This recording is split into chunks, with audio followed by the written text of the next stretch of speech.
여러분 반갑습니다. 반도체 오빠 처마스입니다. 오늘 저녁 한번 살펴볼까요? 장은 끝났고 코스피, 코스닥 거의 뭐 초상집 분위기입니다. 지금 뭐 장례식장 같은 그런 분위기네요. 코스피는 2482.57, 2500선이 붕괴됐어요. 붕괴되고 1.94% 빠졌습니다. 코스닥은 710.52, 2.51% 빠졌네요. 코스피 보면 외국인들이 한 3천억 정도 매도했고 기관이 300억대 그리고 개인들이 3,300억대 매수를 했습니다. 외국인들이 좀 많이 좀 팔았습니다. 오늘 상위 종목 보니까 눈에 띄는 거는 LG엔솔이 한 2.6% 올랐고 네이버가 3% 올랐어요. 삼성은 3.6% 빠지고 하이닉스가 3.5%, 삼바가 1.99, 현대차 1.9, 우선주 2.7%, 기아 2.8, 셀트리온 4.7% 빠지고 KB금융은 보합으로 마무리됐다 보시면 되겠습니다. 코스닥은 710.5인데 오늘 외국인들이 37억, 기관 70억 매도, 개인들이 153억 매수했습니다. 에코프로비엠이 0.1, 에코프로 0.78, 엔캠이 0.4%, HBSP 0.15% 오르고 알테오제는 1.35%, HLB 0.5, 리가켄바이오 5.2, 그리고 휴젤이 3.5, 삼천당 제약이 3.1, 클래시스 3.28 이렇게 빠졌네요. 좀 많이 빠졌습니다. 대체적으로 그냥 뭐 줄줄줄 흘러가는 그런 기분이었고 그리고 중국 상해는 1.39%, 심천 종합 0.81, 홍콩 항생 2.84, 홍콩 H 3.1% 많이 빠졌네요. 일본 니케이 0.4% 빠지고요. 그리고 섬나라 대만도 2.33% 빠졌습니다. 환율은 1408.7원입니다. 환율이 좀 높네요. 그리고 달러 인덱스 105.84. 현재 비트코인은 1억 2,600만 원. 이야, 대단하네요. 이더리움 480만 원 정도 현재 보여주고 있습니다. 지금 보니까 이더리움이 아니라 비트코인만 올라가는 그런 모습을 보이고 있고, 뭐 도치코인인가?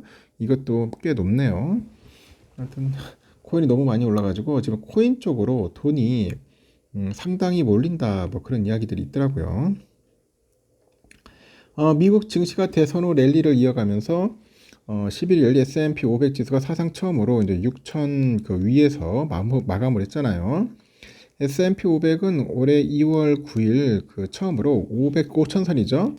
5,000선 위에서 마감한 지 9개월 만에 6천이라는 또 하나의 산을 넘었습니다.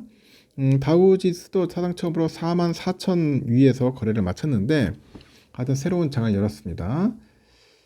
지금 이런 얘기를 해요. 아직도 그 머니마켓 펀드하고 채권에 머물러 있는 돈이 많기 때문에 S&P 500 지수의 6천선 돌파는 심리적으로 중요한 이정표다. 증시 주변에서 관망하던 투자자들의 그런 관심을 불러일으킬 수 있을 거라고 하는데 대선 이후 시장의 불확실성, 즉 시장의 확실성과 긍정적인 심리, 상대적으로 건강한 경제라는 이런 세 박자가 S&P 500에 6천선 돌파에 기여를 했다 합니다. 6천선 돌파에 기여를 했다. 그래서 미국 증시는 지난주 도널드 트럼프 전 대통령의 대선 승리랑 이어진 연준의 0.25% 금리 인하죠. 인하에 환호를 하면서 큰 폭의 랠리를 이어가는 겁니다. 다만 트럼프 당선 시의 재정 적자 확대와 관세 정책으로 인해서 인플레이션 촉발 우려로 국채 수익률이 상승세를 보이면서 증시 랠리의 복병이 될 거라는 관측도 있어요. 하지만 트럼프 2기 행정부는 세금을 감면하는 대신에 재정 지출 삭감을 추진할 것이기 때문에 재정 적자가 걱정하는 것만큼 크게 들지는 않을 것이다. 이런 반론도 있다는 거죠. 또 관세도 대외 협상용일 뿐 실제로 전면적으로 대폭 올리지는 않을 거라는 그런 분석도 있어요. 지금 트럼프의 정책이 인플레이션에 미치는 영향에 대해서 많은 질문들이 있었는데 이제는 시장은 이 트럼프가 추진하려는 모든 정책이 반드시 인플레이션을 유발할 것이라고는 확신하지 않고 있다고 지적을 합니다. 따라서 증시 상승세가 올해말까지 심지어 내년 1월 말 트럼프의 대통령 취임식까지 이어진다고 해도 놀라지 않을 것이다 이렇게 언급하는 사람입니다.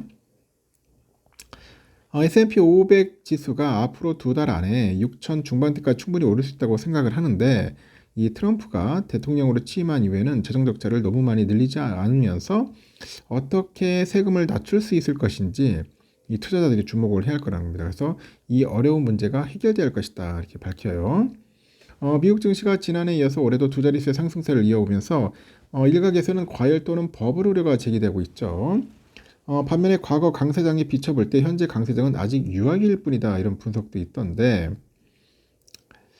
지난주 뭐 보고서를 보면요. 그 1932년 이후 강세장이 지속된 기간은 평균 50개월, 강세장이 이어지는 동안 S&P 500과 500의 수익률은 평균 152%였다고 하네요.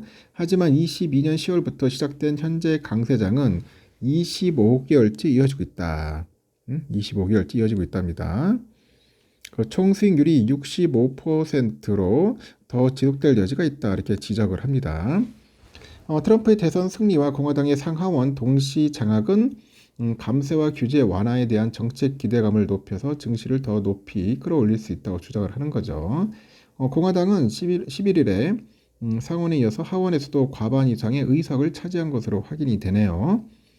현재 공화당이 백악관은 물론이고 상하원까지 모두 장악하는 그 레드 스윕 시나리오에서는 S&P 500 지수가 내년 6월 말에 6,600까지 급등할 수 있다 이렇게 보는 거죠.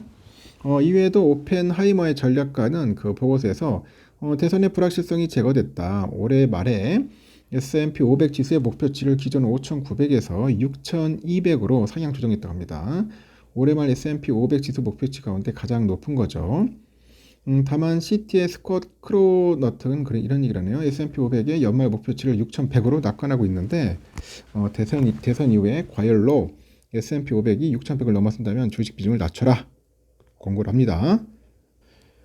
하여튼 과열되는 것 같아요. 과열되는데 우리 삼성전자는 영 시원찮습니다. 계속 최저가 때리고 있고 진짜 53,000원까지 갔네요 또. 야 진짜 징글징글합니다. 2,000원이나 또 빠졌습니다. 53,000원. 한 55,000원 선에서 좀 머무르지 않을까 했는데 힘없이 무너져 버렸고 역시 외인들이 거의 799, 800만 주 가까이 매도를 했고요. 기관이 19만 주 매수, 개인들이 824만 주 매수를 했습니다. JP 애들이 268만 주 매도했고요. 메릴린치 44만, 골드만 6만 3천 매도를 했고요. 그리고 맥쿼리 애들이 한 12만 주 정도 이제 매수를 했다는 거죠. 우선주도 오늘 보니까 아주 흥미롭네요. 우선주는 44,750, 2.72% 좀 빠졌습니다. 빠졌고, 외국인들이 한 10만 주 정도 이제 매수를 했고, 기관이 5만 5천 매도, 개인들이 2,400주 정도 샀네요. 오늘은 외국인들 샀어요. 또 우선주는. CL이 64만, CT 24,000, 멜린치 16,000 매수했고, JP가 20만, CL이 11만, UBS 3만 1,000주 정도 이렇게 매도를 했습니다. 좀 아이러니하네요. 우선주가 이렇게 많이 빠질 리가 없는데 하여튼 본주 빠지니까 같이 덩달아 빠지는 것 같았습니다. 하여튼 참 최악입니다. 참 반도체 섹터가 상당히 좀 힘드네요. 일단 여기까지 하겠습니다, 여러분. 저녁 맛있게 드십시오.